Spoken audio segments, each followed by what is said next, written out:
What's up, everyone? Coming on Saturday here, early. That's not that early of a live stream. 1 p.m. here, Eastern Time. And I'm going to talk about some stuff related to my video from yesterday on the top 10 Spotify countdown. I had some thoughts that I wanted to speak about, kind of related to a couple of the comments. Anyhow, I'll get to it in a second. Today's the beginning of our Memorial Day sale that's going to go through next Monday. I don't know if I'm going to be back on live, so I'm going to put it out there here, even though it's 9 days away. It's going to be my complete Beato method, all 6 courses for $109. That's my music theory for songwriters. You guys know these courses. If you don't, you should definitely check them out at rickbeato.com. My Beato book interactive. I'm going to talk about this stuff and why this death of memorable songs thing, how this relates to actually understanding music. My Beato ear training, right? How do you figure out things by ear, like I did in the video yesterday. If you haven't watched it, you should watch it. Beginning guitar course, Beato beginning guitar course, my Arpeggio Masterclass, which is a system for learning arpeggios on the neck. My Quick Lessons Pro guitar course, which is more of an intermediate course. All 6 of those for $109, which is like, what is it, like $25 a course, something like that. I mean, it's incredibly great value. You learn something about music, and you can improve if you're songwriters, or if you're just somebody that's my age and wants to get into learning more about music. This is a great way to do it. Aaron tells me to turn up the mic a tad. Is that better, Aaron? All 6 courses for $109. It goes through Monday, Memorial Day at midnight, which is 9 days from now. Okay, so I want to talk about So I was thinking about this today, kind of as a response to just talking with my friends about this, about the list of songs yesterday. I'm going to play a couple of the songs, play a couple bits. And I came up with this idea that there's no wait for moments in songs, almost none. What does that mean? Things that you actually want to re-listen to songs for. Because I've noticed that my kids don't want to hear songs over and over like I did as a kid, because there's no wait for moments. There's nothing we're like, yes, you hear that? You hear that? I did 115 What Makes This Song Great episodes, because every one of the songs that I put in there have many wait for moments. Like, wait for this thing to come back again, whether it's some key change or some interesting note in the melody or some interesting lyric that happens that you just want to hear over and over and over and over, some great drum fill, whatever it is, those wait for moments. Somebody left me a comment. Between the video title and very concept of constantly judging what young people listen to, I'm not judging what young people listen to. I'm judging what I'm listening to. Well, how does that have to do with anything about young people, me listening to the top 10 songs on Spotify? Because let's be honest, the Billboard top 10 charts since the rise of Elvis have been driven by 12 to 20-year-olds. Has it? The charts historically were created basically by the record labels and payola, so that's really not true. Playing a few chords just to say music was better back when songs were complex is ridiculous. Okay, so that's on its face.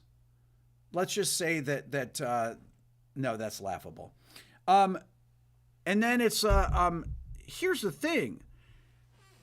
This person that writes this comment acts as if music is created by 12 to 20-year-olds. Most of the music on the charts are created by people, no matter who the singer is. These are people in their 20s, 30s, 40s, and 50s. The people that create the songs on the charts, the songwriters, the artists. How old do you think Drake is? He's like 38 years old. You know, all these people that are on the charts are in their 30s, whether it's Morgan Wallen. I mean, a lot of the people are in the 30s. And if they're not in the 30s, the other songwriters that are writing the songs are in their 30s, 40s, and 50s. The people mixing the records, who do you think mixes pop records? Serban Gania, he's 55, 58 years old. Spike Stent is almost 60 years old. Like the biggest mixers in the music business that mix all the top songs are in their 50s, 40s, 50s, 60s, you know? And it's always been like this. And actually, it wasn't like this back, 40 years ago. It was not like that. People that were in their 20s were actually writing their own songs and were producing them, whether it was Stevie Wonder or Sting or Michael Jackson or whoever. The people were creating music in their 20s, writing the songs themselves and putting them out there, right? Even the session players were young that were playing on them. If you think about who played on the Thriller record, it was basically all the people in Toto, Steve Lukather, Jeff Porcaro. I mean, all these people, those guys were in their 20s then that were playing on these records. Okay, so you got the session players. Stevie Wonder, what he was his 10th record, he was 26 years old. Okay, yes, he started when he was young. But let's talk about some of these songs that let me talk about these wait for moments. Let me give you an example. I was thinking, like, what are the first things that come off the top of my head? I think of this song. This is King of Pain. It was a #1 song by the Police in 1983. Off Synchronicity. There's a little black spot on the sun today. It's the same old thing as yesterday. Right here. And then there's a black hat caught in a high tree top. Perfect melody. There's a flagpole rack and the wind won't stop. Oh man. I have stood here before inside the pouring rain with the world turning circles. Fretless bass, they're upright. I guess I'm always hoping that you'll end this way, but it's my destiny to be the king of pain. And then there's a little black spot on the sun today. It's my soul. what's those background parts? It's the same old thing as yesterday. It's my soul. There's a black hat caught in a high tree top. Beautiful background vocals. There's a flagpole rag and the wind won't stop. And the chorus. I stood here before inside the pouring rain with the world turning circles running round my brain. Okay, somebody's like, this is cherry picking. How about this song?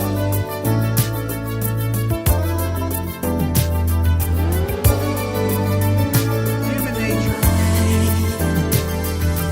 Looking out across the night, the Oh man, city Luke winks asleep playing as that guitar part. I hear her voice shake my window, sweet seducing sighs. Get me out into the nighttime, for walls won't hold me Come on. tonight. If this town is just an apple, then let me take a bite. If they say why, tell them that it's human nature. Why does it do it that way? Okay. If they say We don't have to stick with pop music. We can go to music like this.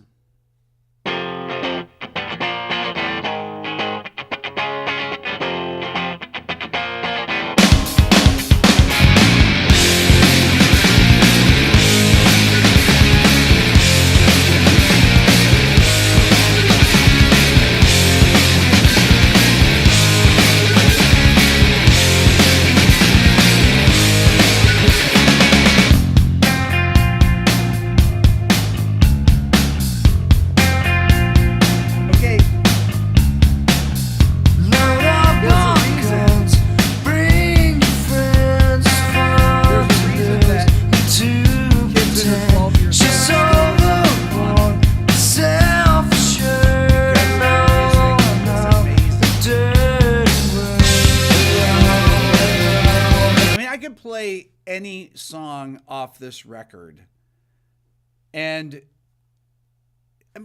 just go look. Nirvana's got 32 million monthly listeners, and they haven't put out a record since 1994.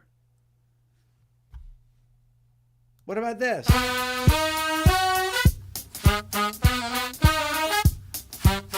Like every part of these songs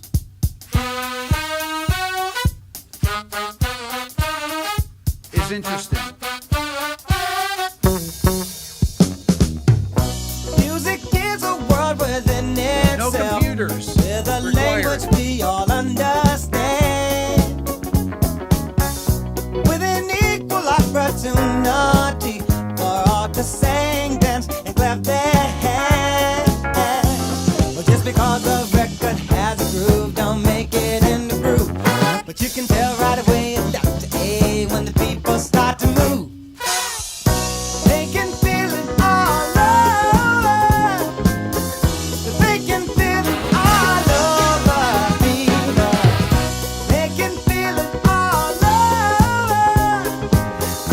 They can feel it all And this over. isn't enough, then we have the bass. Everybody's playing it in unison. Okay, it could be this.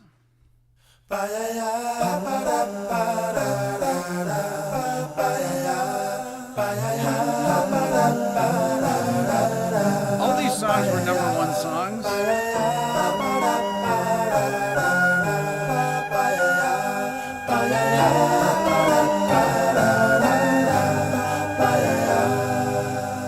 There used to be a graying tower alone on the sea. Wow. You became the light on the dark side of me. Love remains a drug that's the high now. bass part. But did you know My God. that when it snows, my eyes become large and the light that you shine can't be seen? Baby, I compare you to a kiss from a rose on the grave. Ooh, the more I get of you, the stranger it feels, yeah. And now that your rose is in bloom, a light hits the gloom on the grave.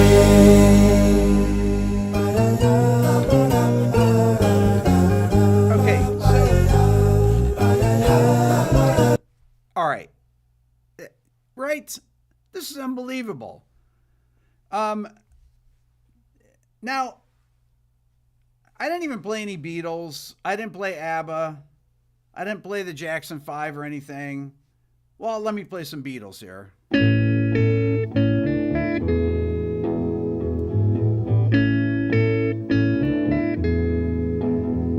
There are places I remember all my life, though some have changed, some forever, Okay, so- not for better, some have gone. Okay, so what am I talking about these wait for it moments? Okay, let's just talk about the intro to this song.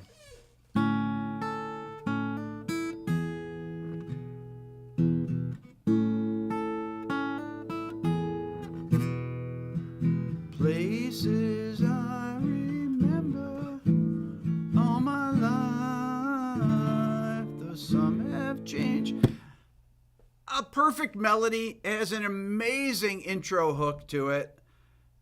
It's got all these key changes. It's got incredibly interesting chord changes. It's got amazing lyrics, like all of these songs do. All these songs. Great lyrics. Now let's listen to some of the things that I played yesterday. This is Morgan Wallen. I'm a redneck, cause I drink beer and I dip skull. Guess I'm a rambler, cause I can't not be on the road. Might be a lost cause. Now I understand. 'Cause I've been I understand if you're a redneck and and you can't rhyme Copenhagen, right? So you have to use skull instead. But that line, I mean, I went up and wrote with Nashville writers many, many times, but I had never heard anybody write lyrics like that. I mean, it's got to be people that are not from Nashville writing these songs, because I don't know Nashville writers that write lyrics like that. Be out till the lights are on and I'm a gambler. I'll take the over on the underdog. That's a great line. Half of this town has got a name for me, and I can't say I don't agree. But the night I said I'm leaving, I turned into Richard Petty. Broke my heart so I got even in my 97 shit. But da da da da da da da da da da da da da da da da. I mean, these kind of melodies. This is what I'm talking about. That nobody's going to remember this kind of stuff. It's not bad. It's not bad. As people are like, it's so bad. Who's going to remember this stuff in the future? I don't know. Or Who's calling my phone? Who's calling that shit? Who's calling that shit? Who's calling that shit? Who's calling that shit? Who? Yeah. OVO Sound 2025. Who's calling that shit? Is it Stacy? Is it Becky? Is it Keisha? Is it Abby? Was it Danny? Is it Marty? Where's the function? Where the fuck the function? Where the fuck the function? The way I feel right now, I feel like we need to be all alone. So if you just playing around, you need to tell your girl, take a fine ass home, and that's real. okay. Now,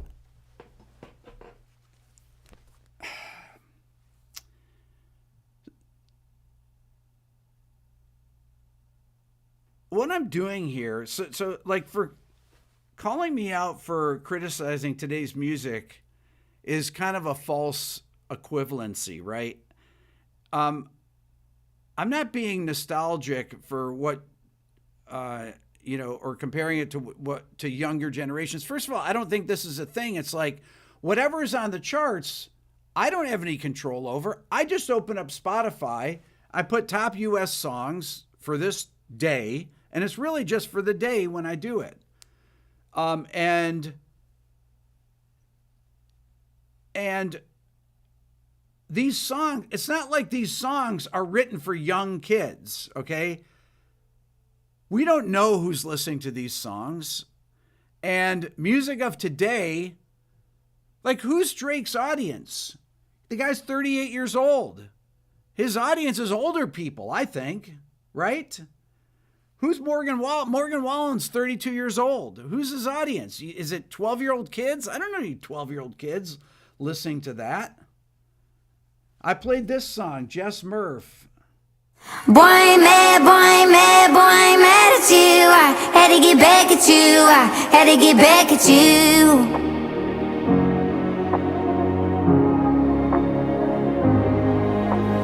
I just bought a mansion in Malibu. You know how I get with an attitude. Yeah, you got me throwing blue strips, bad tits in a strip club, throwing ones at your bitch, and I know you know what's going on. I'm going home, I'ma take it off for him, I'ma strip down all your bronze. Boy, I'm mad, boy, I'm mad, boy, I'm mad at you. I had to get back at you, I had to get back at you, yeah. Gotta. Okay, so let's just look at some of these things. Okay, that song's called Blue Strips by Jesse Murph. Credits: Daniel Tannenbaum, Laura Veltz, Jesse Murph, Sergio Gierman, Tyler Mellenbacher. Produced by Becken, Sergio Gierman, Tyler Reese.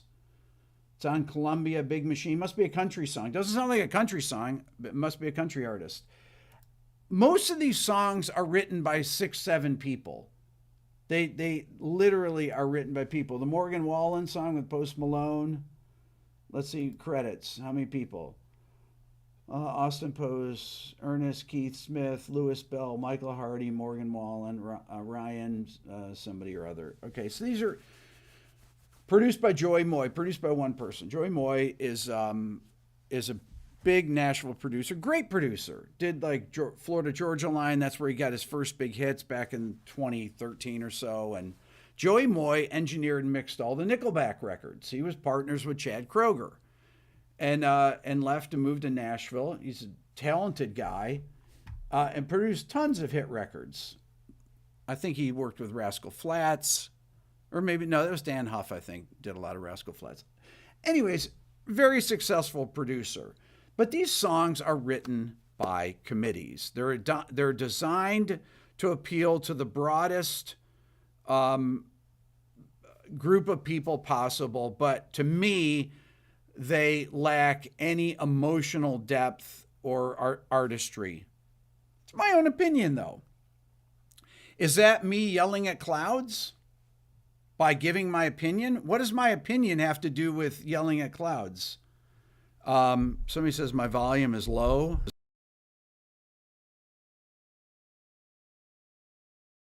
My opinion. And I'm not the ones that are controlling what's on the charts. What is on the charts is whatever people are listening to. And it's just, whatever people hear on TikTok. So I'm not sure what to say. I'm giving my opinion on these songs, right? Now, how do you actually change this stuff? How do people actually create better music?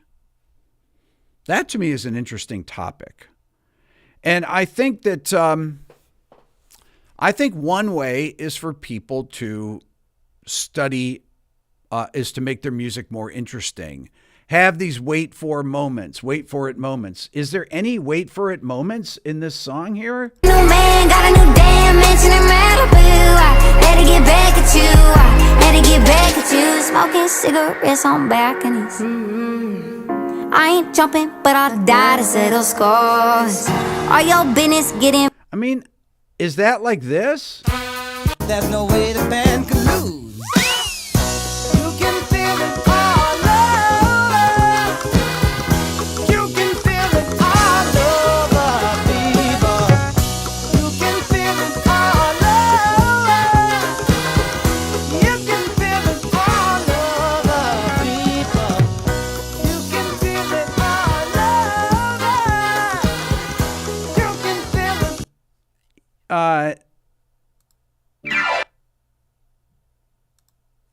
When I hear this, that's a wait for it moment right there.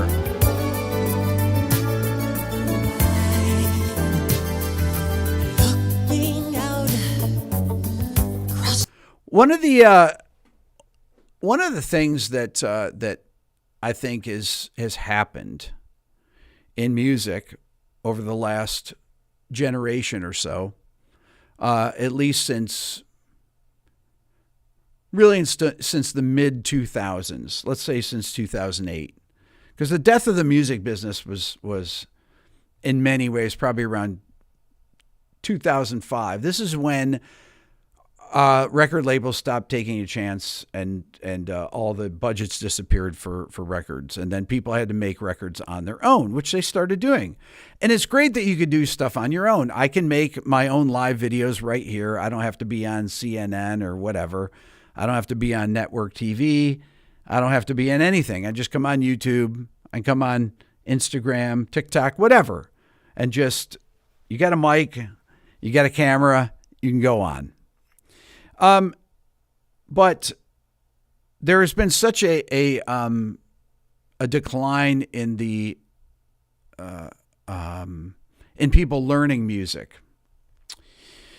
And to me, that's a huge, huge thing. I think that's really led to the decrease in kids being interested in music, because frankly, a lot of the music that you hear on the pop charts is not interesting. Now, is there great music out today? Oh yeah. I had Billy Strings in here, and Billy Strings is amazing. If you haven't watched the interview with him, watch it. Billy Strings is so brilliant. His guitar playing is insanely good. He's an incredibly good singer. My God, unbelievable. He's one of the best, artists out. Is he on this chart? No, he's not on this chart. Does he have 100 million monthly listeners like whoever? Will we look at the top of the charts? No. But he can sell out 2 nights at the basketball arena here in Atlanta, which is amazing, and it's exciting. There are some of the best musicians, the best players that have ever lived are alive now on multiple instruments, okay? But that doesn't mean that people, the general public, are consuming great things. It used to be that a lot of the things that were great were also popular. But that's just not really the case anymore.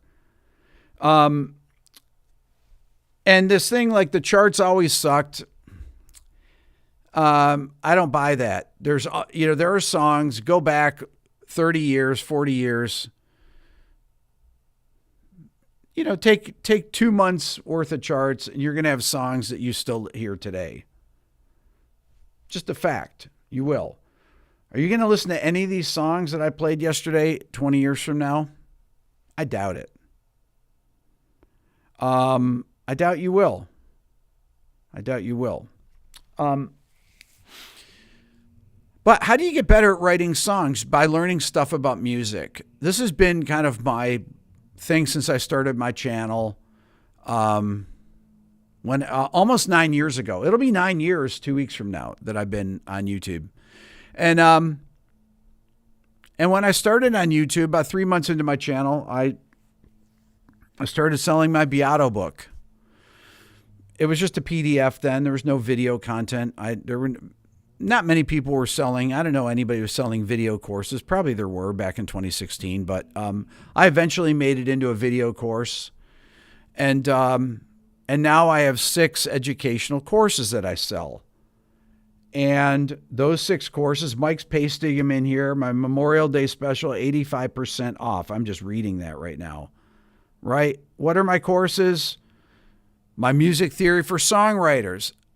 You want to learn how to maybe take some of these ideas and improve your songs by going places that are unexpected, by giving people these wait for it moments. You can do that. I have 115 song breakdowns on my channel of some of the greatest songs ever written in my What Makes This Song Great series, right? Which is all not just about songwriting, it's about music production too. My Beato book Interactive is a theory compendium, right? It's a video course that's based on 40 years of teaching that has so many video lectures. It's got examples of every single thing in there. There are audio examples in addition to video lectures. My ear training has hundreds of training modules to teach you how to listen to a song one time like I do in these charts. Now, I'm not saying that it's hard to listen to any of the songs in the top 10 on Spotify and be able to figure them out. None of them have over 4 chords, okay? So, but if you want to figure out these songs like In My Life by the Beatles and play them, you got to know something, because it goes A to E to F sharp minor to A over G, then it goes to D, then it goes D minor, then it goes back to A. How do I know that? Because I can hear these chords in my head right now because I've trained my ears over decades to hear them. That's why I remember all these different songs, is because I learned them and I didn't forget them. And why didn't I forget them? Because my inner ear can hear them, and I hear the relationship from one chord to the next or from the bass notes. And I can hear in my mind whether the chords are major or minor or dominant or half diminished or augmented. I know that because I've studied this stuff and I practiced ear training. And this is what I do in my ear training course is I give people the tools to learn this stuff. All right. So you can learn songs by ear as you're hearing them. Do I need that for Morgan Wallen to go from E major 7 to B major 7? That's the verse. And then the chorus is G sharp minor 7 to E to B. That's it. Nothing else. This is, grade school stuff. Are there Nashville writers capable of writing amazing songs? Oh my God, there are, but they don't write them. Why? Because because we have a whole generation of people that really are not interested in hearing more complex. I think this is the theory, that they don't want to hear things that are more complicated than that. But I disagree with that. I think that that's not true. I think people will listen to much more interesting music than people give them credit for. Okay.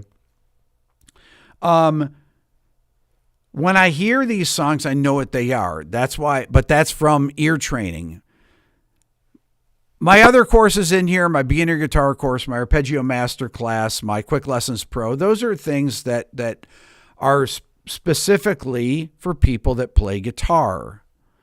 But the other three things in here, the Music Theory for Songwriters, the Beato Book Interactive, and my ear training courses are really for anybody. You can get all 6 of these courses for $109. It's like, what is that?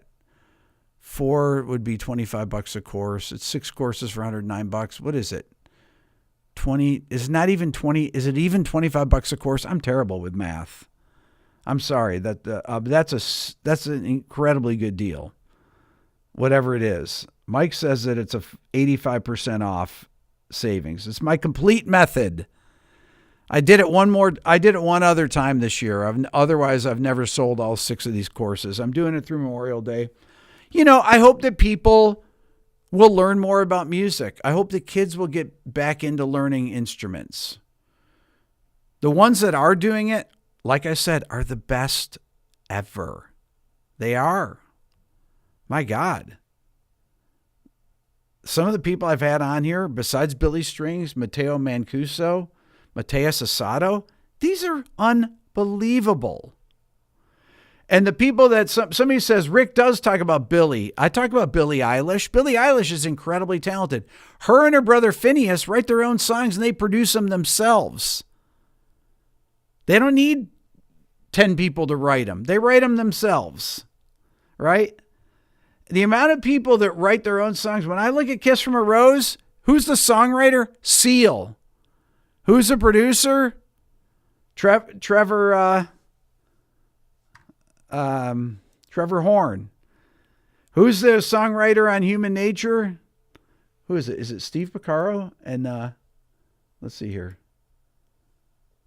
Steve Porcaro and John Bettis. Okay. Who's the producer? Quincy Jones. One person. The Police, Sting, one writer. The producers, The Police, and Hugh Padgham, right? I mean, pretty much all these old songs are Smells Like Teen Spirit, written by Kurt Cobain, produced by Butch Vig. There you go. Used to be that people could write their own songs. Stevie Wonder, written by Stevie Wonder. Man. Oh boy, you guys are amazing. So I just thought I wanted to address this thing, but the idea that I'm dunking on young people, this has nothing to do with young people. All this people that half the people on the top of the charts are people in their 30s. And the people writing the songs are in their 30s, 40s, 50s, and the people mixing the songs are in their 40s and 50s.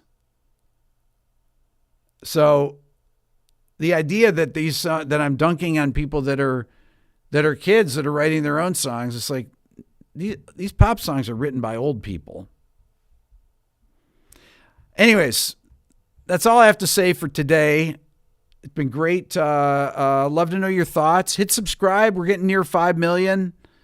Hopefully be there in, 2 weeks or so. We'll have a big party then. Probably should be right around when I hit my 9th year 9th year. You guys are amazing. Great to have you on there. It wasn't me. Thank you. Appreciate it. Much love from Guatemala. There you go. We'll talk to you guys soon. Have a great day. Take care.